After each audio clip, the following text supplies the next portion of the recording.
Hey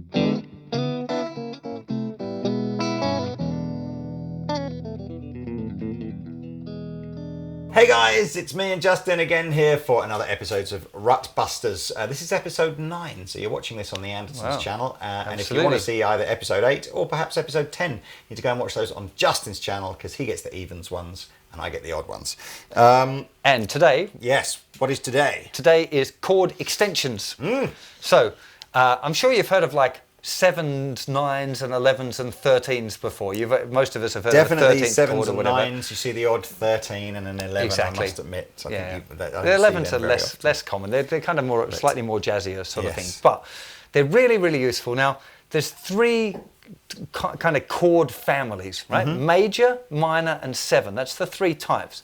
And within each family, you can substitute any of the other chords. So if you've got a major chord, a major 7th type sound, you could also substitute major 7, major 9, major 11 or major 13. The same with minor. If you see a minor 7, you could also play minor 9, minor 11 or minor 13. And with dominant 7th chords like 7, you could play 9, 11 or 13 as well.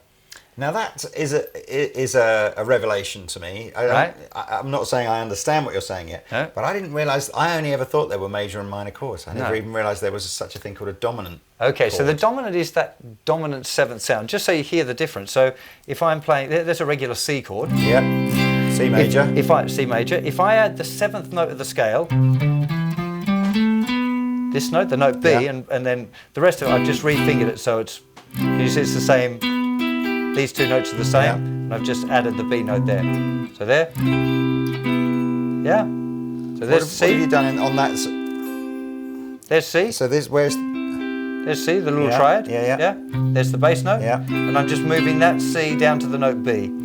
So if I was playing a bar chord, it's equivalent of moving my little finger down. Exactly, like moving your little finger down a fret. But the problem with doing that, it just sounds horrible. It doesn't sound nice that way. That's why I refingered it for the jazz one. But you can hear that. You've heard that sound though before, right? I've totally heard that sound before. Okay. Really, probably the most famous example is in Under the Bridge, where at the end of the first verse he goes, and he just lets this major 7th chord ring. That's, most even rock guitar players will have heard it. Although it's more commonly heard in, that sort of sound. This is where you hear those major sounds as kind of a jazz context, right? That's major 7. If I move that major 7th down another fret, we get 7 chords. Right? You're definitely familiar with the sound of 7. But then that is very much basically a major chord with the 7th thrown in. Exactly, with a flattened 7th degree of the scale added. Right. That's the big difference. So if we add the major 7th, the 7th note of the major scale, right, that would give us the major 7th sound. Right. If we flatten that one semitone, we get the dominant 7th chord sound. Right now, I don't want to go too deeply into the theory there. It's something that you're going to learn on my music theory course, which you're about to embark on. Which is, we've got to get you doing that theory course because there's some stuff in there that'll make sense of this more. There's only one dominant 7th chord in each key. It's on the 5 chord. The 5th chord in each scale is a 7 chord. Where that falls apart is that in the blues, they use 7th chords all over the place. Right. Now, the reason I'm explaining that to you is because I know that you're not a big jazz fan. Oh, no, maybe not a jazz fan. That's. I'm not a big jazz fan. It's fine. Yeah, you can even say if that. you like it, but you're not learning much jazz stuff at the moment. So learning the chords from the major 7th chord group is probably not super useful right now. So rather than trying to expand and do too much stuff too soon, we're just going to focus today on just the dominant 7th chord family. So we're going to learn it in C, and the thing that I want you to get is that when the sheet music in a blues particularly says C, you can play C7, C9, C11 or C13. You can play any of those chords. A really great way of learning this is if you wanted to learn any funk, right? Because funk is very often what we call a 1-chord vamp. So if we had a funk in E, for example, that's the most common funk chord, is the E9 chord. You might be familiar with that. But what you might not realise is that we can play these 9s, 11s, 13s and 7s all over the place. So if I'm playing a funk tune and I see E7, I'm just going to start down here just for convenience, but there'd be E, E7, E7, E7 sus4, E9, another variation of an E9, E7, E7 sus4, E13, E9, E13, E7, E9, E9, E11, E9, E9. These are all just that. So right.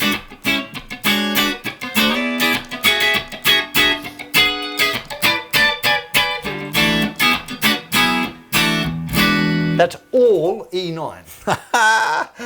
Wouldn't it be great to have the knowledge to be able to do that? Well, no, awesome. it's just a bunch of chords. These are, you know. So you're introducing some of the cage system that we talked about before. Exactly. With this chord extension idea. So idea as well. I'm learning where the 9th chords are in each pattern of the cage system, where the 11th chords are, where the 13th chords are. But to be honest, I never really went through it and learned it like, oh, here's the 9th chord in each one of those cage. Well, I think actually maybe I did, but I didn't study it and learn it and use it. Where I learned it was practicing funk tunes and then jazz tunes and learning, well, if I'm here and I've got this E9, like this, I really love this 13th chord. I think I first saw it with Robin Ford doing it. And I was like, well, okay, I'm going to start using that with this. So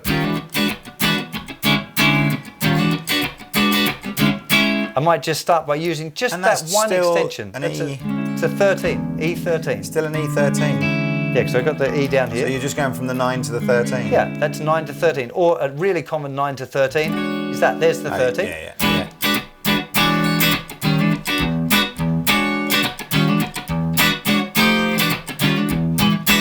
Yeah, it's a very common 13. Yeah.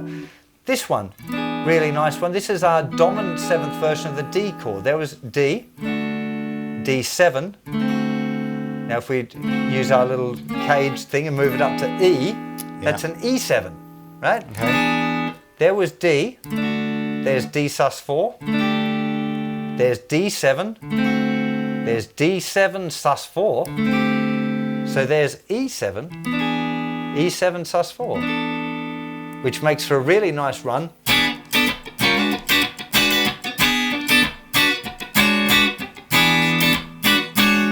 You can hear we're almost getting a scale.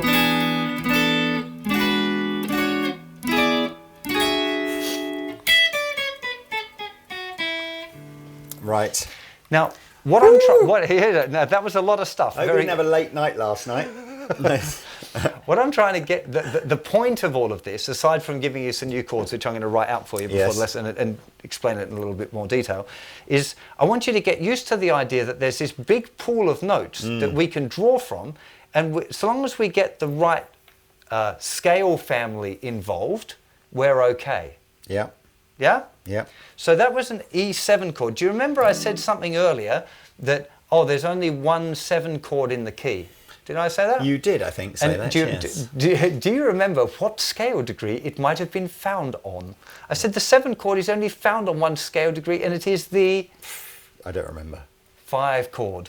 Okay, right. The dominant 7th is on the 5 chord. Okay. So E7 is the 5 chord of what key? Oh my God. E7 is the 5 chord of... I can't. He said he's really tired. I'm like, no, I got to play. No, you can do it. You can do it. Come on. Think of the major scale. Look. The major scale, yeah, and I've got to work out where E comes in the... Yeah. So it's got to be B. Play the major scale. No, that would be 5, so that would be the 4. So it would be, coming back to me, it would be A. Yeah. Sorry. See, it's actually not that difficult. So all you have to do, major scale. Yeah. 1, 2, 3, 4, 5. What note is that on? Okay, so... Yeah. The trick here is on our E7 chord, we could add any of the notes from the A major scale to an E7 chord and have some sort of funky extension that we can do. And it doesn't really matter what the chord's called, if it sounds cool.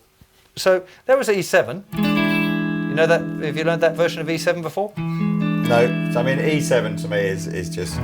Okay, so there's C7. You played that C7 before? That's it? You done that? Yeah. Okay, so let's move it up so the 3rd finger's on the 7th fret. Yeah, that's a cool chord. You should learn that one. Yeah, don't get the open string though. We don't want the open string because it's movable. So this is where you're...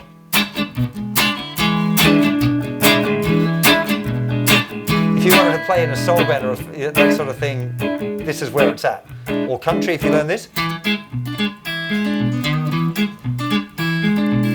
That's all this. Yeah. This shape's a really nice one. So that would be an E7 chord.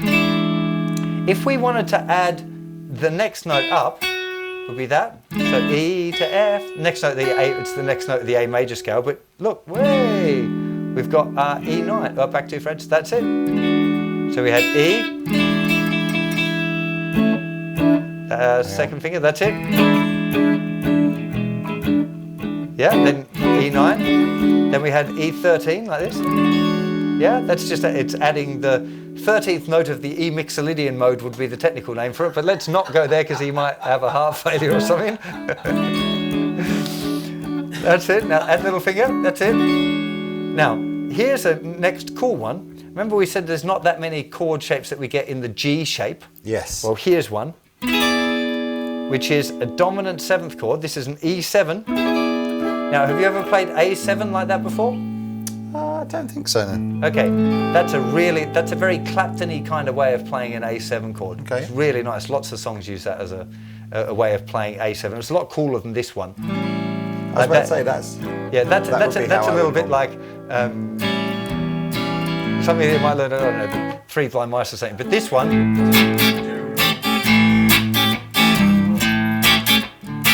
a lot hipper, kind of bluesy rock sound. But again, if we know that there's our root note, there's A7, there's an E7. That's it. Now I'm just going to give you one more for now. I think, and it's a weird fingering one, but it's a nice one if you can get it. It's this. That's it. So first finger start first. That's it. Second finger on the both fingers down a string. That's it. And little finger on the thinner string. Little finger on the thinner string. Here. That's it. That's it. Yeah. That's a super funky chord. That's a 9 chord. E9 again. And you can the trick with that one, you can move first finger up a fret, and you get an E11. So it goes 9 to 11. That's it. So just using that chord, give me some groove. I'm going to play a bass line. Just have a little strum. How do you go from 9 to 11 if you've only got one? That's a little secret. I could tell you, but I'd have to kill you. Just believe me for now. None of this makes any sense.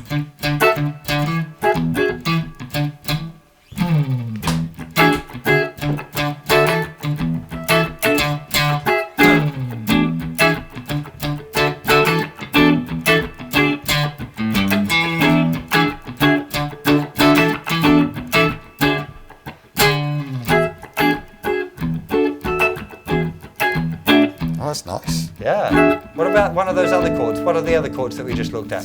Oh, the other 7th chords.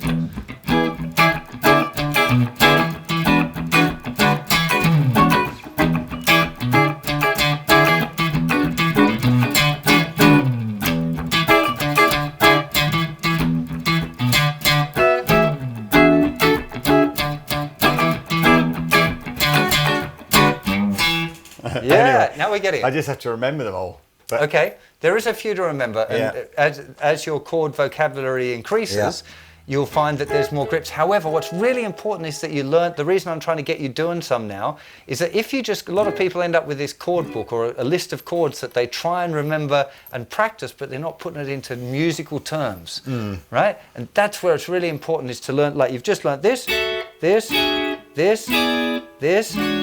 that, and then we didn't get to these 2, but I'm going to show those to you now. So it's like, that's it, second finger, good, that's all down. And then little finger can slide up 1 fret, that's it. Now, I want you to try, see, again, let's put them into practice. I'm just going to play an E shuffle. I'm not going to change chords, it'll be an E blues, but I'll stay on the E chord to let you explore it. Again, for those of you doing this sort of thing at home, you want to set up a loop just doing this.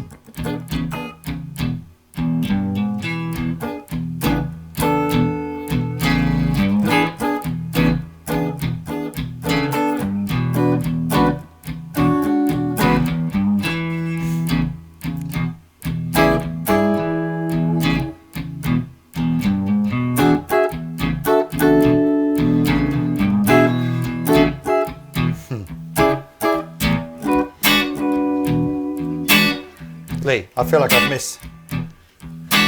chips on 2 and 4. When you're learning new chords, rather than trying to think that I have to get on all funky on it, really nice trick is just to play on 2 and 4. Okay. It sounds great, and it's a lot easier. It gives you a chance to think about the chords. So nice, tight, 1, 2, 3, and 4.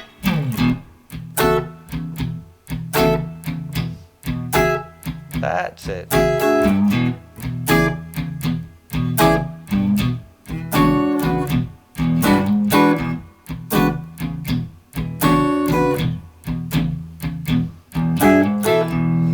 That's better.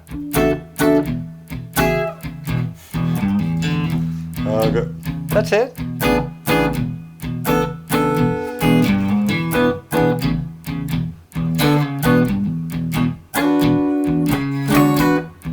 Yeah. What's the one that I feel like I've missed one again. So does it go? That's it. Oh, that's it. So there's nothing in between the two. Well, there are some, but you know.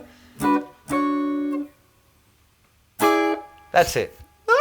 Yeah. So, where this is the point of all this, we talked about extensions and embellishments and how you can play lots of different chords when you see one chord. Yeah. So we already had that we could use sus chords, which is kind of something that you use more in a strummy tune where you've got major and minor and that sort of stuff. And then we looked at the cage system, which gave you loads of different ways of playing the same chords. Yeah. And the extensions thing it's very much a jazz approach. So part of the, I'm reluctant to call it the game, but the game of jazz, if you wanted to think of it like that, is you've got suddenly this huge amount of chords and extensions and alterations that you can use. So it becomes a bit of a kind of a musical Sudoku kind of puzzle of different things that you can use. But in a blues context, which is probably much more akin to what you're used to doing, blues and rock, you've got all of these different chords that you can use that are extended chords which blend in with the other ones. Yeah. And you can use it in a blues. Now, we just did E, but you can imagine if you were playing a blues in A, for example, you might have A to D to A to D back to A. Oh man, that's cool. To E, D, A. Now, I didn't use any that you hadn't just learned. Yeah, that's super cool. But I've sat down and I've had to... Now, I'm going to make a point here. When I learned to do this, it doesn't sound like that. Right? When I first learned to do this, it was like A, and now I've got to go to a D chord. So where's a D? There's a D. And what are the D ones I know? I know, well, there's 9. There's... And it's really... The first little steps are very, very thinky. You have to sit down and program them in a bit until you can start to see them. But once you get it, it's a shorter journey than you would anticipate to be able to do what I was just doing there, where I'm playing A, another type of A, then to a D chord, and then thinking about what the different D chords are, and then thinking what the different A chords are. All the shapes are presumably the same. It's just the root note that changes. Exactly. Right? Yeah. So I just need to get I just need to get like a chord chart, I think, and just start going. I got one for you, and I'm going to give it you. Thank you. I mean, I'm guessing you can get chord charts from just anywhere, can't you? You can. Go to your local shop and buy one. Or download Much better to get it for free on my website.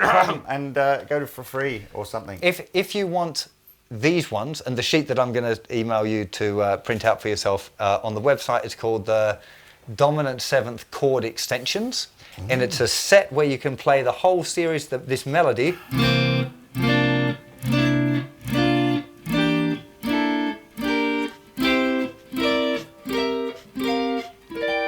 So that's off each different note of the C Mixolydian mode with a different chord off it, and that's what we were just doing. We just did like the middle section of it. But it's so, and again, I'm going to say this to you and you, if you're learning new chord shapes like that, don't try and learn too many at once. Learn a few and learn to actually use them, because there's no point in having like 50 that you've practiced but you can't remember when it comes time to actually play it. You're much better off having 3 that you can use real well and make them groove and sit, because you know, playing with good time and all of that is much more important than having fancy chords.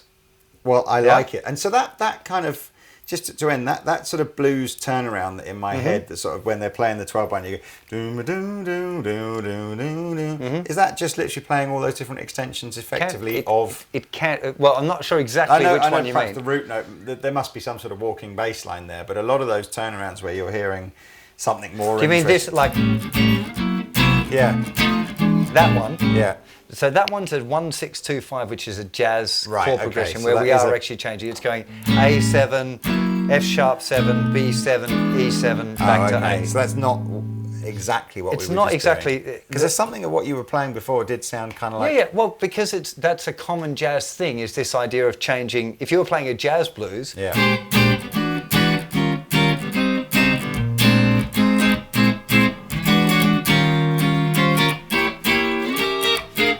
you would be able to. There's extensions and alterations and substitutions. This is such a level up for me. I need to be this good though. I'm going to get there eventually. You will. Tune back in 2064 for when I finally crack this. Yeah. Well, I might have been able to learn to play jazz by then, so I'll actually be able to teach you. Because I'm like a pretend jazzer. I can do a few things that might make people think that I can kind of play jazz, but when I sit down with a real jazz guitar player, I'm just like, oh yeah, I can't do that. But yeah, so the point of this, again, just to reiterate, is to expand your chord vocabulary, because the point is, how do you get loads of different chords when there's one? So I'm going to give you some more.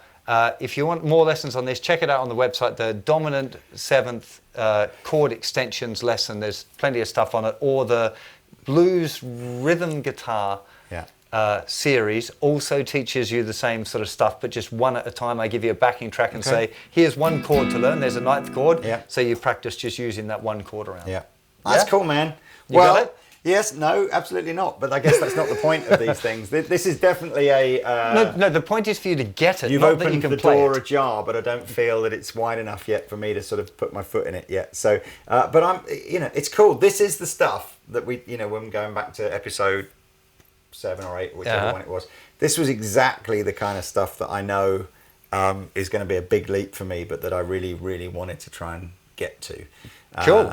So thank you very much. Let's do it. Let's do this. Yes, thank you again for joining us. And I hope you stayed till the end. Yes. I think we're going to do one more. Try and do one more today before we die of heat exhaustion, because it's really hot at the moment.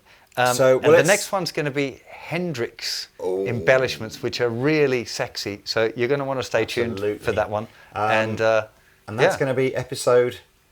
I don't know. 10. 10. Episode 10. The end of the first season. Oh yeah, that's it. That's it. Wow, and then we just got to hope that season Netflix wants to commission season 2. Yeah, we'll have to find out. Hopefully it's been really popular, and Justin and I get our contracts renewed for vastly more than what the first ones were. Yeah, absolutely. I'm going to demand 2 coffees next time. Definitely. Right. Anyway, thanks guys. Thanks for watching. Have a good one. See you next time. Bye bye.